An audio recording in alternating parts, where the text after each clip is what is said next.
So hi everyone, good morning and good evening. So welcome back to another webinar from Dynamics 5 Global Community. So tonight is the 24th episode of Expert Connect session from DGC. So let me talk a little bit about DGC. We have started DGC back in December 2018 with the intention of having a stronger community for Dynamics 5 consultants, professionals, and then and the customers. So since then, we have been doing these webinars and physical meetups very regularly, especially the webinars where we have been conducting sessions, expert connect sessions. So these sessions are conducted by experts in the Dynamics 5 domain. So we have had sessions on Dynamics 5 customer engagement primarily, and then we had sessions on security on Dynamics 5.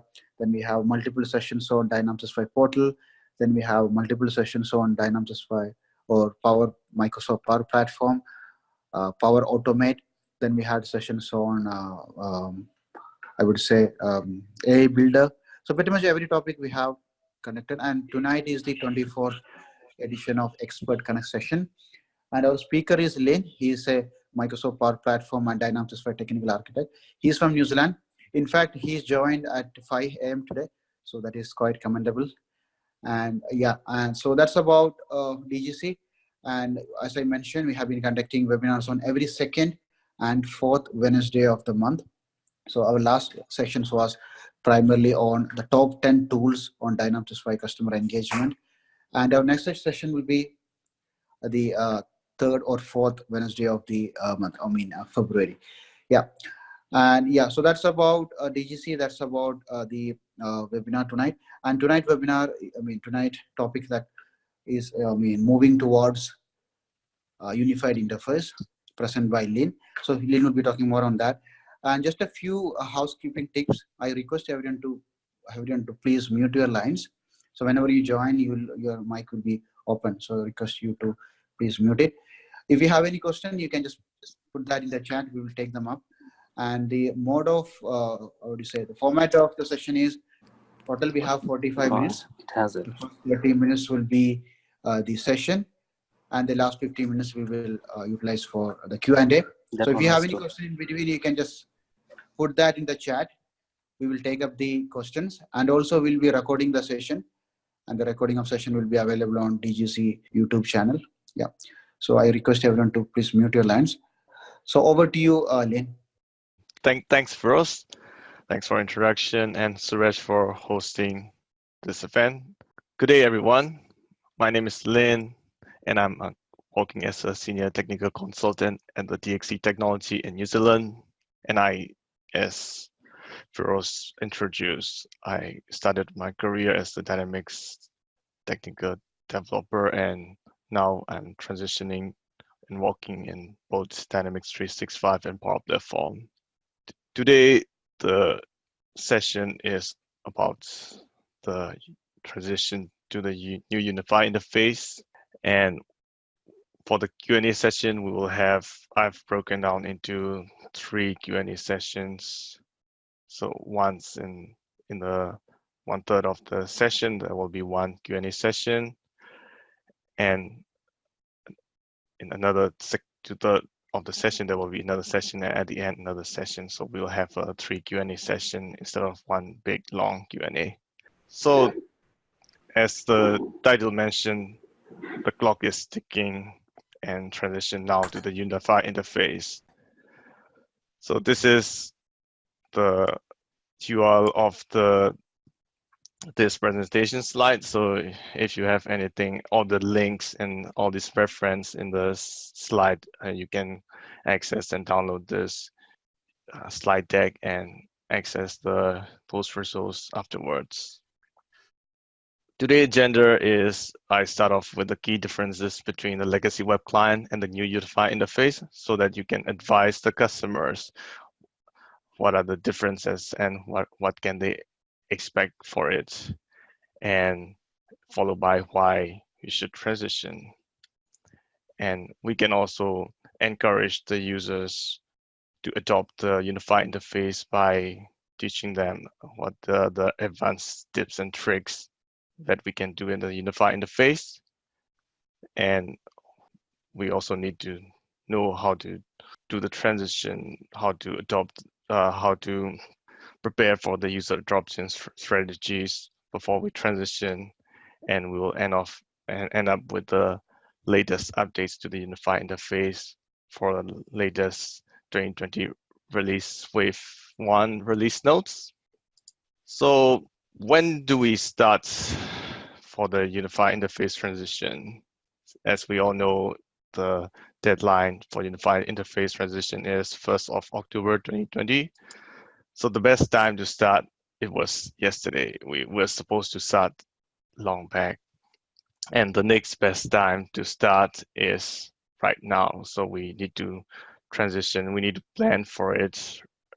We shouldn't really wait until the deadline, the 1st October of 2020, and we should plan ahead if we are our customers or if your organization is still using the legacy web client.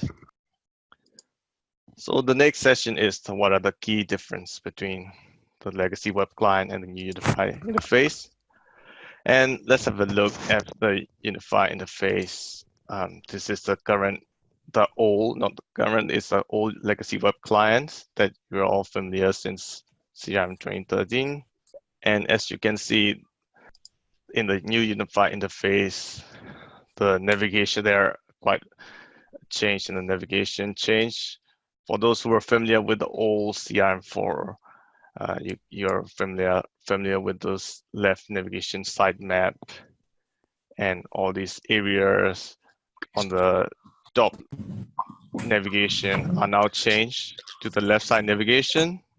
And here we can also, the users can easily access to the recent items that they access, the recent views and records and dashboards.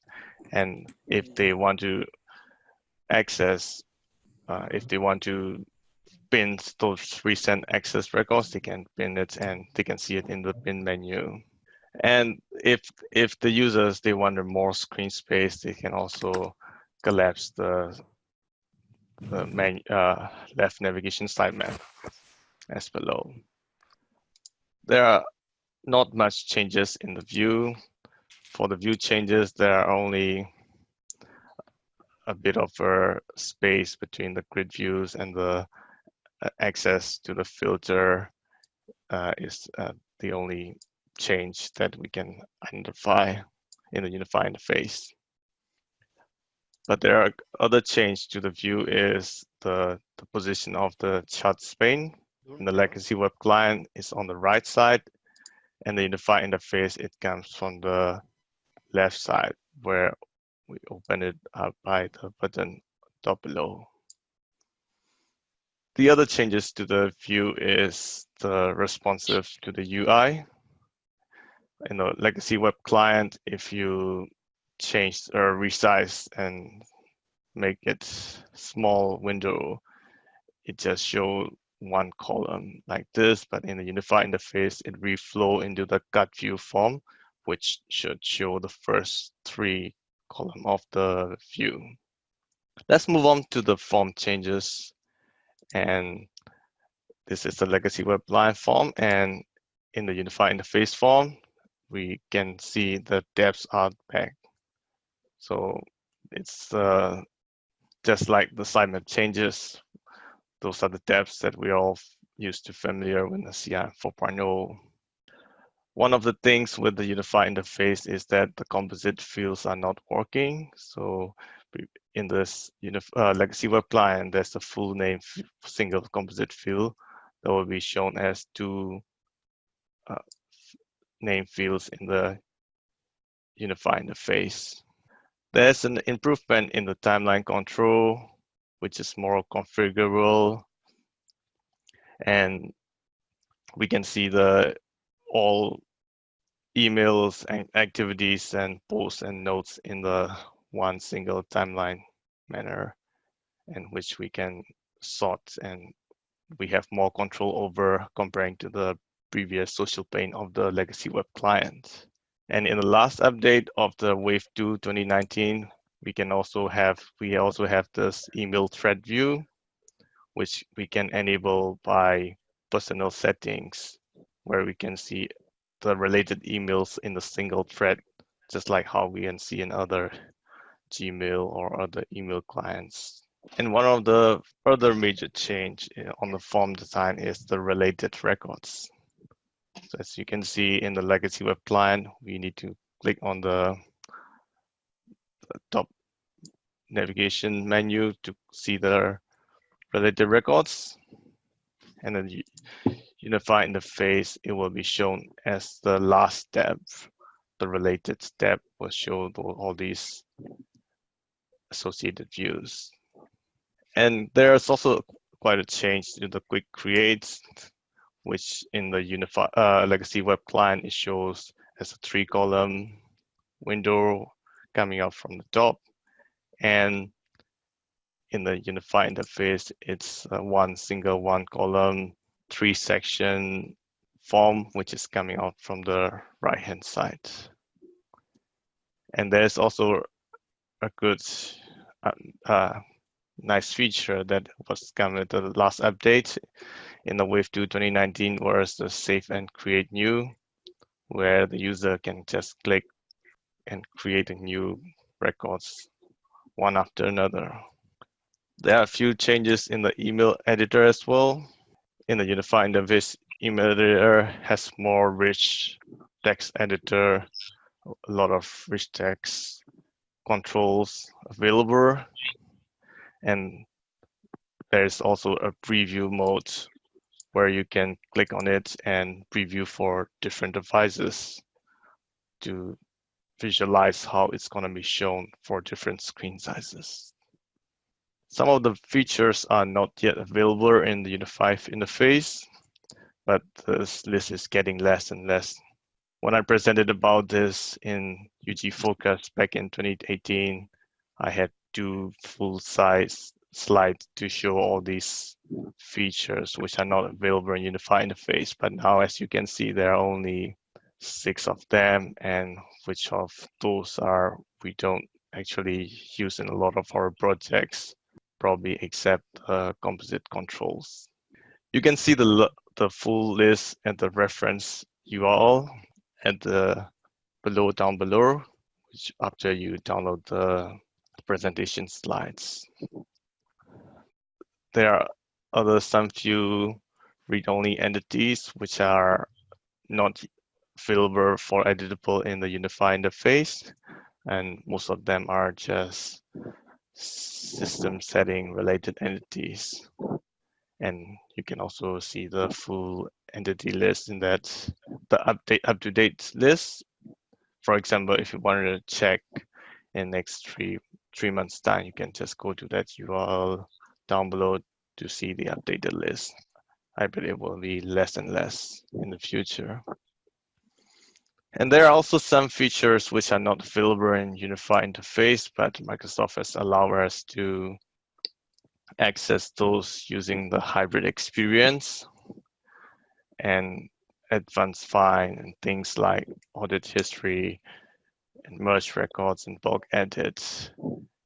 And we can gather a hybrid experience by enabling in the system settings. But for the new instance, the settings is enabled by default, so you don't really have to worry about it. This is a session that I copied from the previous presentation. Is why you should transition. And previously, I used to talk about all these bright, shiny, glorify, wonderful features of the new unified interface, why you should transition and what will benefit you. But now it doesn't really matter. You just need to transition it for the Dynamics 365 online users, because by the 1st of October 2020, the legacy web client will no longer be available. And so we move on to the advanced tips and tricks for the unified interface, which will help you to convince the users that this transition is for better instead of rather than the change, which is really slow down the users with the new interface.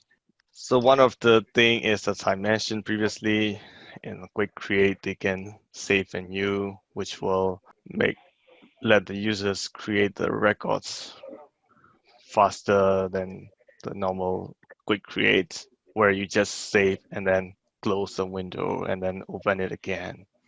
And another another tips that we can do is to navigate the records through the record sets. So previously in the legacy web clients, if we open up a record if we want to move the next record and the previous record, we just click on these arrows at the top right corner.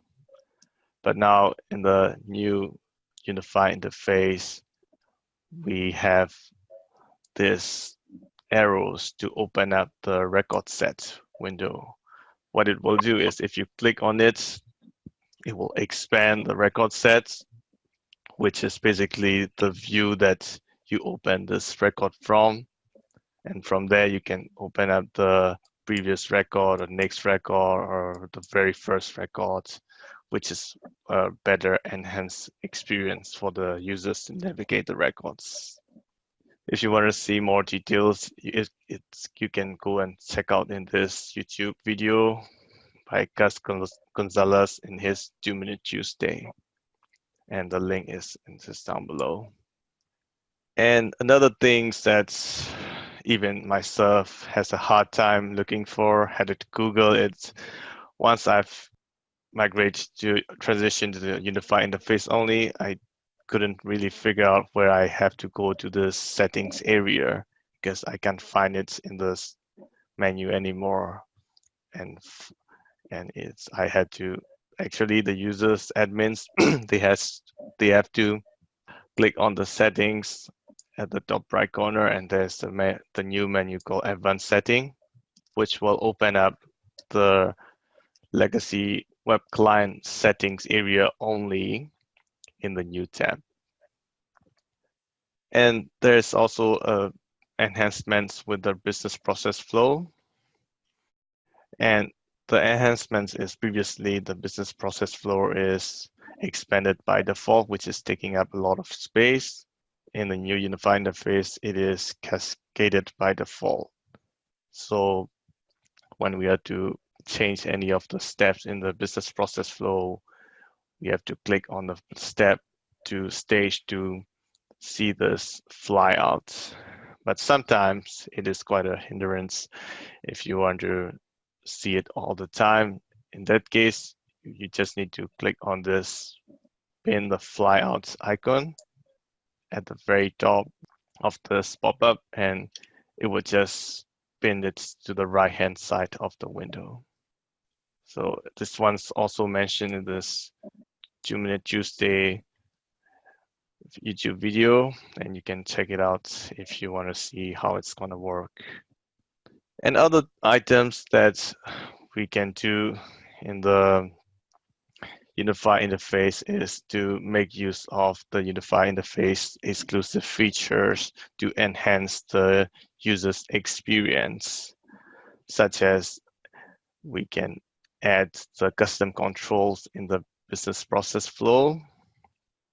And we can also, there is the high density form header feature, which is released in the last 2019 Wave 2 release, where the 4 read-only fields will always be there on the header, and the field value is not going to truncate anymore.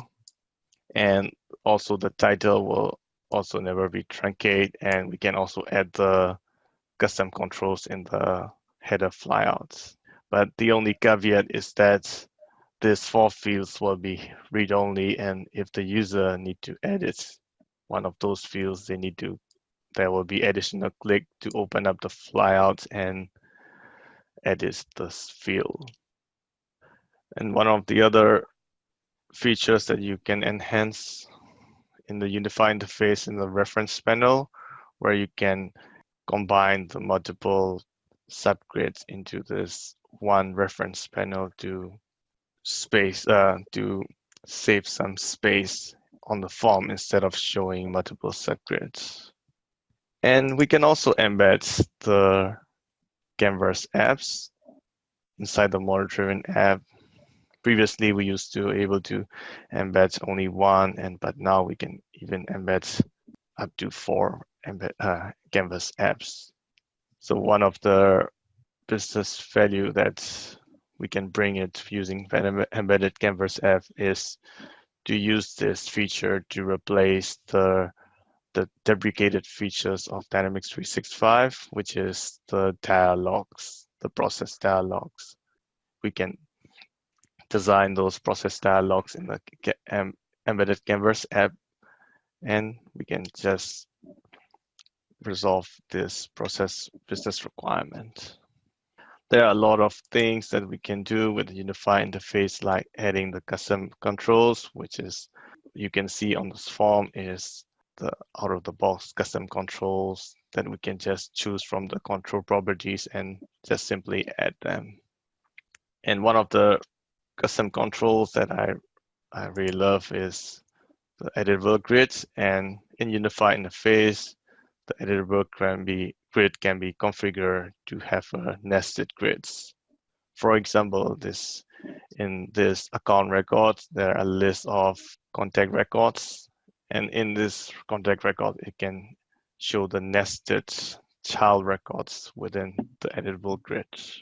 If your business requirement is not not able to resolve using all these out-of-the-box custom controls, there's hundreds of more than 100, I think around 180 custom controls available by the community in this PCF gallery site managed by Guido. But if you also have a developer resource, you can also build your own using PCF Power Apps control framework. And there are other features that you can use, like interactive dashboard, embedded Power BI report, and we can also use the Microsoft Teams integration only with this unified interface. The readiness for the transition to the unified interface, and how do we strategize the user adoption. If you're the Dynamics 365 admin, you may get the following email from Microsoft saying that the change is coming and the automatic transition to the unified interface. And you will see that there will be a planned date for this transition. And this planned date is actually Microsoft has scheduled for you, but that doesn't mean that they will just automatically transition on that date.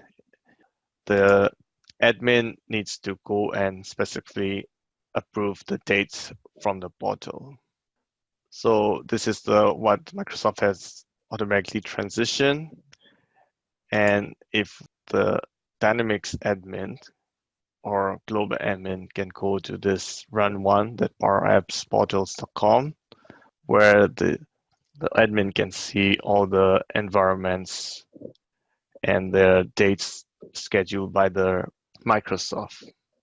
So if the date is not really convenient for you, if it is too early and you think you are not available at that time, you can either reschedule, or if you're happy with the date, you can approve it. So if you don't approve it, or if you don't reschedule it, and if the date passed, Microsoft wouldn't automatically force transition. What it will do is it will try to reschedule another date and send out the email reminder until the 1st of October 2020, where they will just force upgrades to the unified interface. And yeah, that is the deadline. So I reckon if you have the schedule date, and try to work out on the schedule date. If it is not okay, try to reschedule to a later date based on their project availability and when you can make this transition, but don't wait until this 1st of October. So when you go to the portal, you can see the drop down of the dates available to be selected, which are Fridays. on every week. So you can choose one of those days and provide the reason why you need to postpone it to that date. So before you transition to your unified interface, you can just see how it goes by flipping the switch by yourself. Even Microsoft, they say they are transition to the unified interface and all these things, but basically what they do is they also just flipping this switch and probably make it disabled so that you can't switch it back. There will be no downtime for transitioning to unified interface. So as I mentioned just now, if you want to see how your environment will look like in the unified interface, you can do it in the dev environment.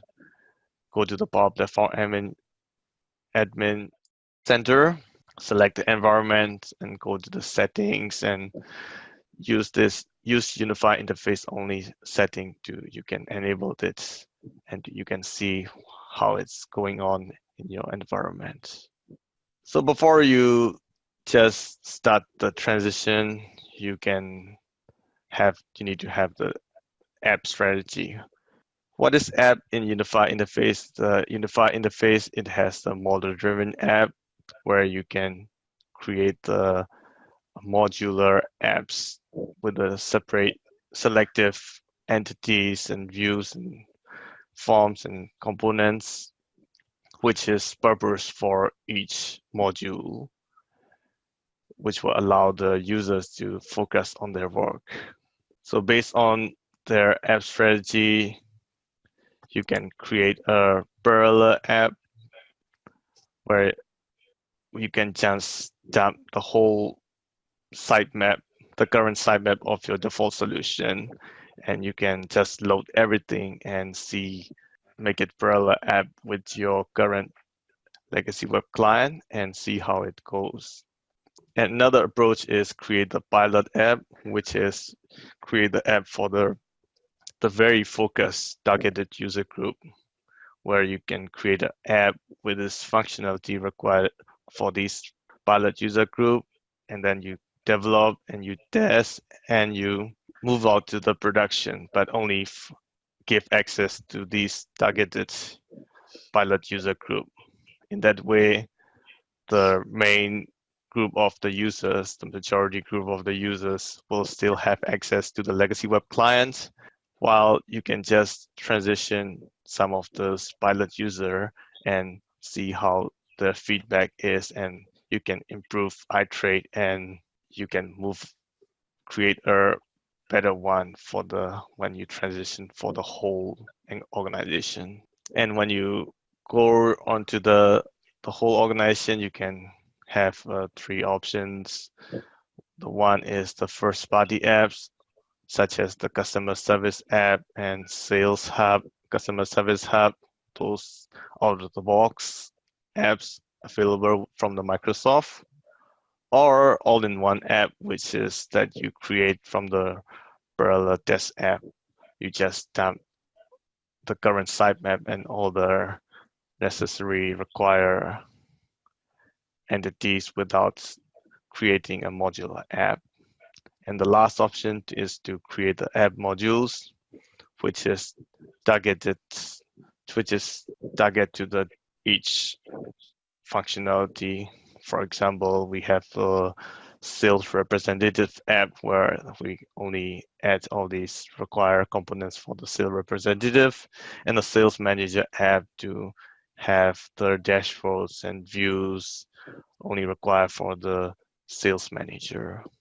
And another thing to take note is the team that will in the release 2020 release wave 1, there will be a team member license enforcement, and the team members will no longer be bots purchased during or after October 2018 will no longer be able to access the customer service hub or sales hub or any of the custom app modules that you create. They will only be able to access the designated app modules that Microsoft allow. So that one is you need to take care of if you have the team member license in your organization. And these are the transition checklists from the Microsoft provided. And one thing to check is you need to check the solution compatibility of the app source and your partner solution and the customer solutions that if you build by yourself.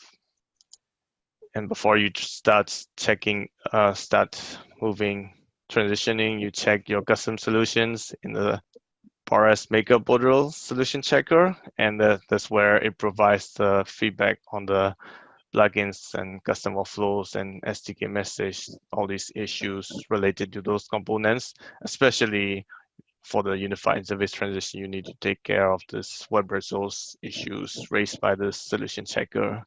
And we'll review the deprecated features, especially the exam.page API in the JavaScript and the dialogues that we're used. So we can replace it either Canvas app, embedded Canvas app, or there's another unified interface dialog solution, which is provided by free. And there are a couple of features which are being deprecated. And you can see the full list in the link down below.